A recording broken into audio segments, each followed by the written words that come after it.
Yo, is it me or does everybody glaze LV fragrances? I don't get it. I mean, the fragrances cater to the mass appeal, but they're also $300 to $400 for a really simplistic DNA. The price point doesn't match the scent. I guess it goes along with the rest of the stuff from the brand. As an LV owner of stuff, the majority is plastic coated canvas, but we're paying a premium because we want to have that status symbol. But in a fragrance format, you bringing bottles with you to places? Like, am I gonna put it at a bar right next to the hookah? Like, yeah, no, I'm wearing LV Imagination. Imagination.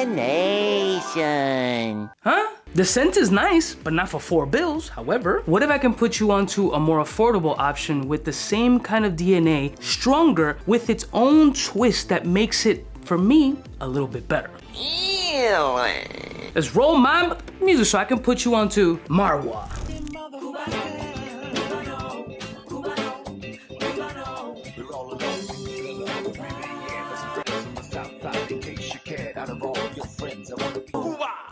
Blessed morning, my beautiful peoples. You know who it is. This your boy 𝗙𝗍𝗔 Shout out to Arabiyat Prestige for sponsoring today's video and sending these fragrances for me to check out. As my rant in the beginning said, there's a lot of people glazing a ton of LV fragrances and making inspired expressions of them, and I get it. Because of their price point, LV's doing what they're supposed to do, is cater to the masses, right? They're trying to make scent profiles that are wearable for everyone within their demographic that has a little bit of cheese. But it ain't that complex. Now this one has that same kind of DNA, but adds a little bit of a twist. And the twists come in the following form. So here's what the presentation looks like for Arabiyat Prestige Marwa. You open the joint up, comes out looking like kind of like glacier-ish, a bunch of cuts all over the place. If you've seen the other reviews that I've done on this fragrance brand, you'll see that some of these bottles in this lineup have this same look. Heavy duty bottle, doesn't feel cheap at all, and if you keep boxes, kind of cool looking. I'm not the guy who keeps boxes. Let me break down the notes. So it's a ginger and bergamot fragrance with ambroxan DNA and a beautiful tea note, and that's what pops off of this one in particular.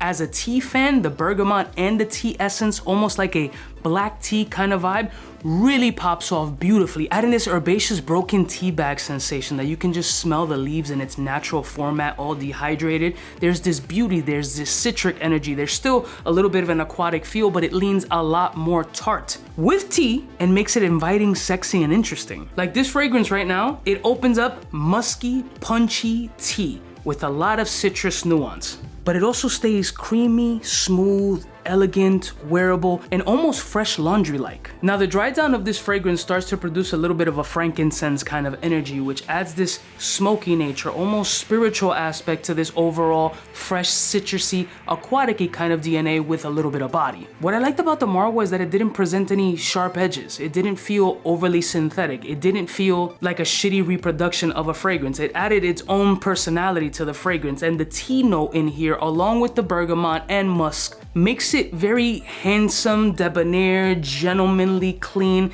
and almost creamy-like. Now this fragrance doesn't necessarily speak to one gender. It has a unisex quality, and I think it would absolutely smell beautiful on a woman, especially like sun-kissed body. Like if you layered this with like a little bit of a beach bum tan lotion and threw this right on top, you get like a coconutish essence. Like this fragrance will smell really fly if you can match it or layer it with a little bit of a coconutish vibe. So you're getting the coconut milkiness, you're getting the herbaceous teeness, and then you're getting the citrus energy with a little bit of a frankincense vibe. Honestly speaking, in the price point of sub $60, the performance of this fragrance being 8 hours plus and having that very popular DNA that's decorated by all these kids makes it kind of a no-brainer. It's got performance, it's got the DNA, it's got its individuality still, and just smells good without breaking the bank. Make it make sense. Sometimes these houses that are on the low start to put their best foot forward so they can be in the space of these other Middle Eastern type brands in the competitive format. So I get it. A lot of these brands that are coming out